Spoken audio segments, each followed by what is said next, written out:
There is a storm brewing outside, so you may just hear some thunder in the background.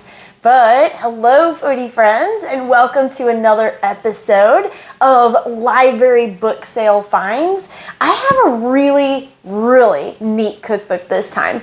I just grabbed this one, didn't really think a whole lot about it because it just looked good and it was only 32 cents, so why not? And it wasn't until I looked up this author to see, who Irena Chalmers was, that I found some really cool stuff. So Irena Chalmers started out as a nurse and midwife after graduating from school in London. And she came over to the United States to teach nursing and then decided to go back to London and go to culinary school. Now, I'm not really sure what happened with that. Maybe nursing just wasn't her jam. It's not for everybody. Or maybe she just discovered that she had a passion for cooking and really wanted to explore that. But it was in cooking that her career really took off. So Irena Chalmers is the author of over 100 different cookbooks of all kinds of different genres. And what's really cool about her is that she kind of pioneered and made popular the niche cookbook. I'll try to find pictures of the covers for these cookbooks and pop them in while I'm talking. But she came out with one for fondue, one for microwaves. She worked with different products and she worked with different types of products. So not just food, but also like cooking products such as, like I said, the microwave, blenders, that kind of thing. And so the cookbooks would be just recipes that you would use for that specific item.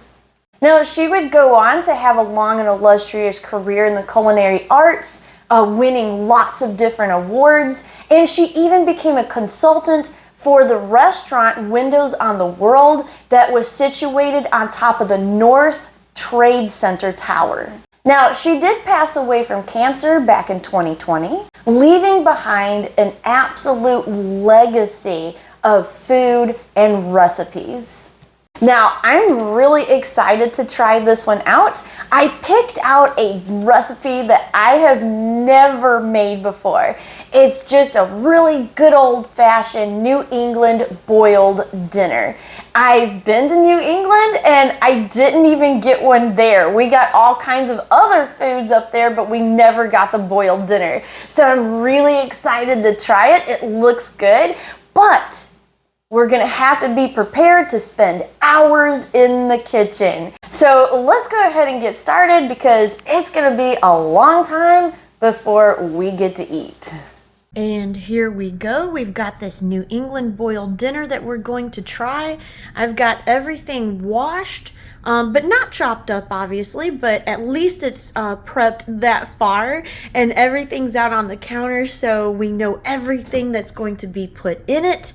I love how colorful and rustic that this dinner is going to be. Look how beautiful that is.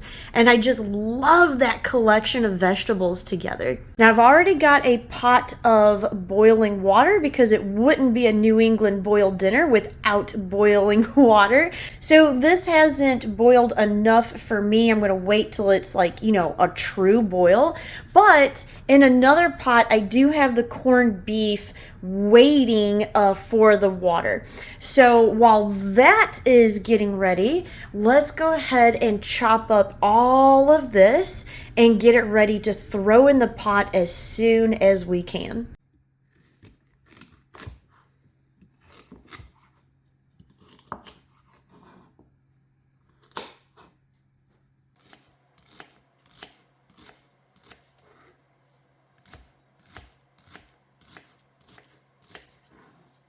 All right, I just poured the boiling water over the corned beef. You can see it gently cooking in there. I also went ahead and turned my eye on here and had moved the pot back here. That way this eye was already nice and hot. before, or while waiting for the water to boil. So in other words, as soon as this pot was ready with the water to pour over, I went ahead and pulled this pot onto the hot eye and immediately dumped the water in. That way, you know, we're not letting anything cool down while waiting for the eye to heat up.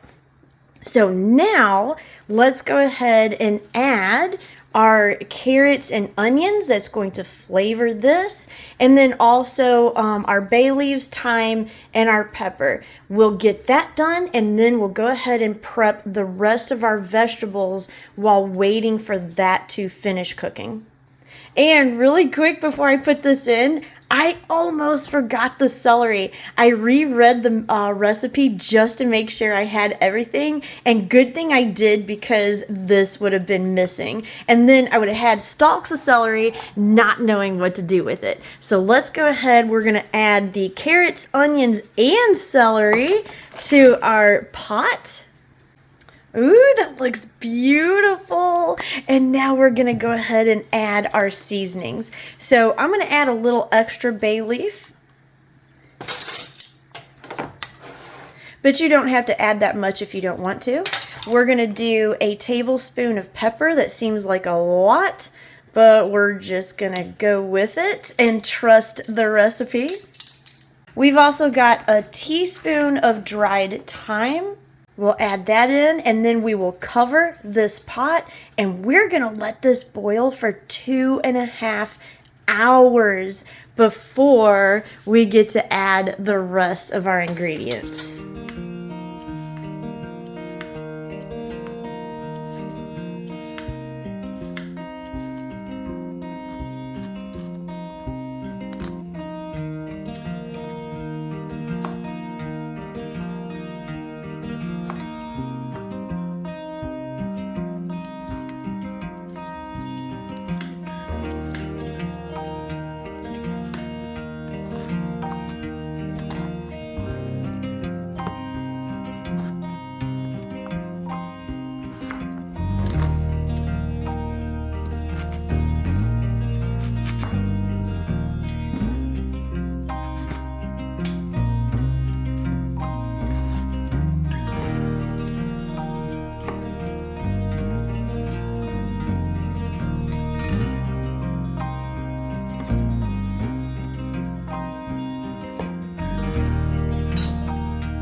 So I've got quite the mess to clean up. I've got my vegetables ready. These, the parsnips, turnips, and potatoes are soaking in just lemon water. That way they don't turn brown before I use them. I'm going to use them pretty quick, but I just wanted to put them in there to make sure. And we're also going to start this guy. So we've got our beets in a pot. We're going to boil them so that we can get them nice and soft and then peel the skins off. And then we will be ready to throw everything together. It's coming along beautifully, and it's really filling the house with a wonderful stew scent. So we're going to leave these two pots alone to do what they need to do, and then I am going to clean up. All right, not gonna lie, that's kind of an involved recipe with a lot of little steps in there. So yeah, that kind of threw me a little bit. So yeah, that kind of made it a little bit hard to film, just because, you know, you have so many little parts and pieces, and you're making a bigger and bigger mess all around you as you go. But it smells good and it looks good, so I have really high hopes for this one. But while it's boiling, let's go ahead and take a little bit of a look at this particular cookbook. So when I first grabbed this at the library book sale, I didn't actually look at it. I just went ahead and got it because it was so cheap and it looked good. But I was very pleasantly surprised when I opened it and started looking through it. So this particular cookbook is not only good old food from, just, the South or New England or one particular region, this cookbook is really good food from everyone that came over and immigrated to the United States. So we have things represented from every continent in the world, and a lot of different ethnic groups that came over and made America what she is today. I think it's really cool that the cookbook includes lots of historical photographs.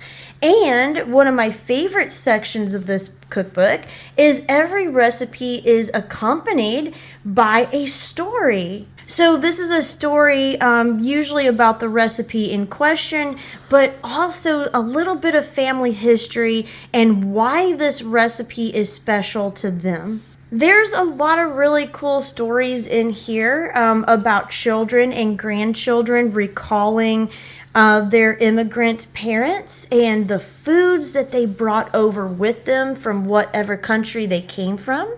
And I think it's really cool that you can have a Spanish dish along with a French dish side by side in the same cookbook. So with this one in particular, you are getting a huge variety of different foods, a lot of which looked fascinating and something that I really can't wait to try. You don't have pictures for every single recipe, but periodically throughout the cookbook, they do have some picture inserts so that you can see what some of the recipes would look like. I really like their layouts. It's really nice. And I also really like the paper it's printed on. It's done in this kind of antique looking colored paper, and it also has some really nice little hand-drawn illustrations periodically throughout, which I think lends a really nice character to the cookbook overall. So if you really enjoy lots of different kinds of food from all over the world and how it shaped American cooking, you're really going to like this cookbook. You have so much to choose from. I really don't think you would ever be bored by looking through this cookbook or cooking anything out of it. So overall, I'm very impressed with this cookbook. I can't wait to try some other recipes from it. And let's just hope that the one we chose is actually worth the effort. All right, we are on to the next step of this. I pulled the beets out. They're pretty cool to the touch. And the skin is pretty easy to actually just peel off with your fingers. So that's what I'm going to do. I'll finish that up, cut them in half. These will be ready then to put in the boiling water. And here's the big reveal. We have been boiling this for quite a while now. It is ready to remove. So I'm going to take this beef out and just place it on that plate back there. Oops, sorry for the fog.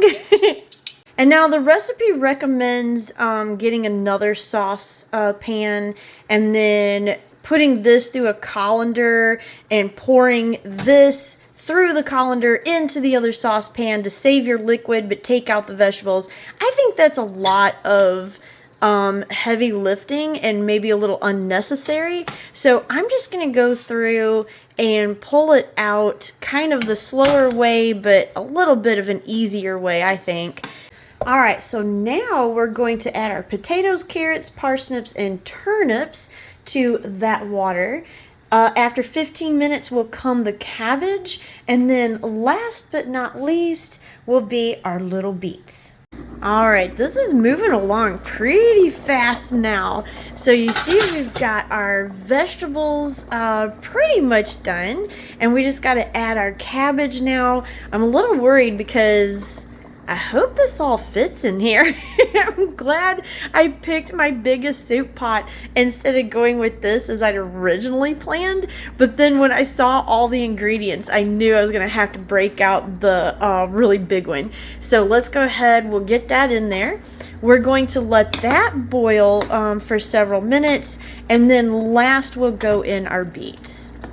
All right, we're generating some steam here, and we've just got one more step to go. Now, you'll notice I did go ahead and add some water. I just didn't feel like it was enough. And I think that's okay because, you know, you kind of expect some of it to evaporate and, you know, add as needed. So I don't think that's going to dilute, you know, the flavor or anything like that.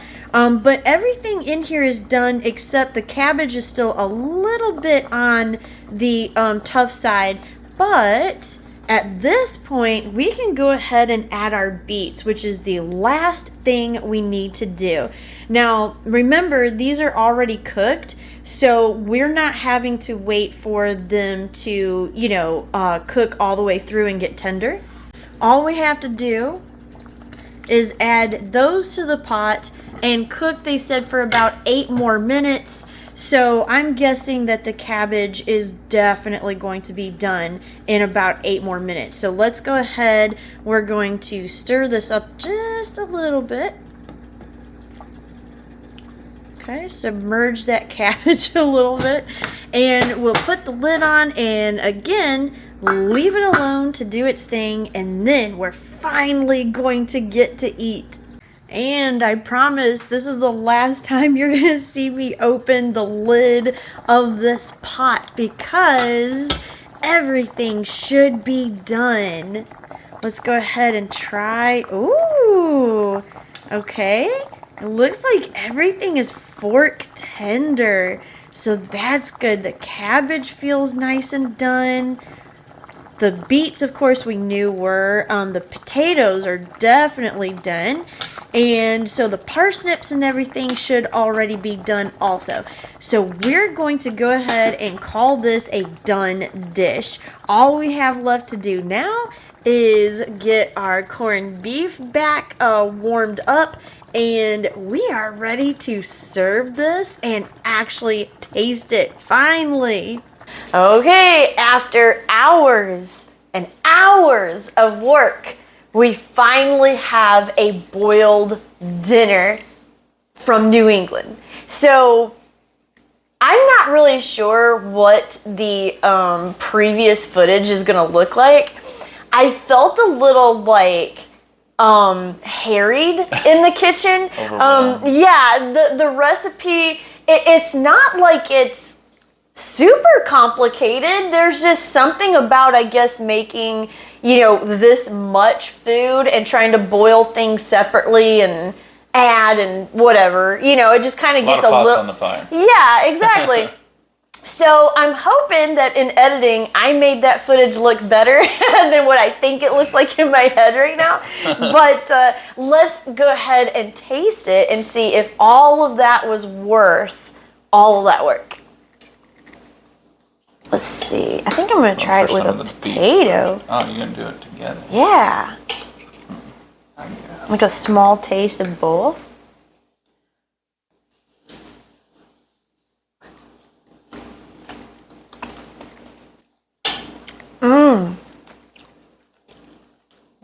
I can see why this is a New England staple. It's kind of like comfort food, but good for you comfort food. Does that make sense? Yeah, it's like comfort food. Because you've got so many different vegetables in here that, you know, you may not normally eat a lot. Like, we don't eat a lot of beets. We certainly don't eat a lot of parsnips. Yeah. And turnips and stuff like that, which we probably should because they're really good and you can roast them and make them wonderful. Yeah. But it's something that you kind of forget about for some reason.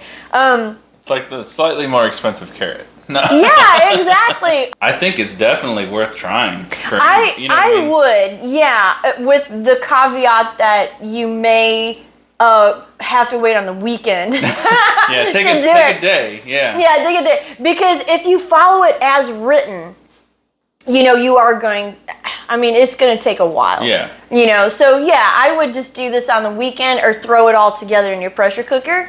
You know, you'll probably be fine. Yeah.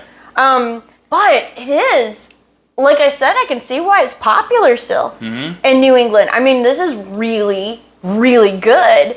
And I like the fact, like I said, that it's got such a variety of vegetables thrown in there.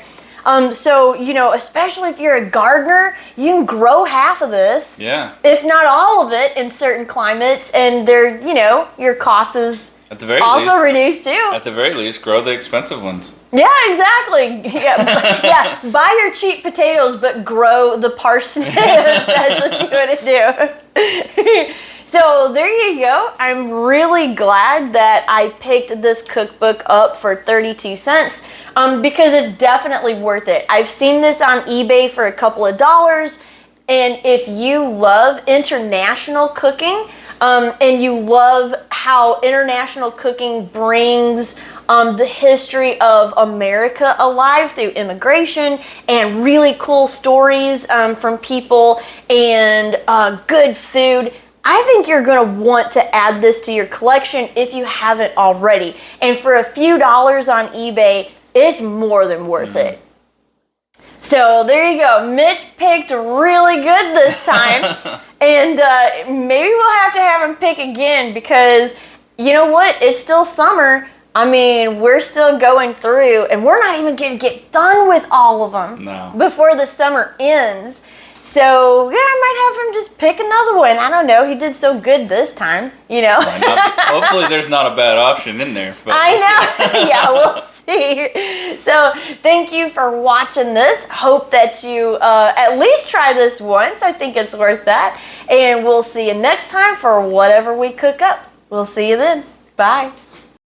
And if you like historical cooking and unusual cookbooks, here's 2 more videos you might enjoy. And make sure to like and subscribe for more foodie adventures.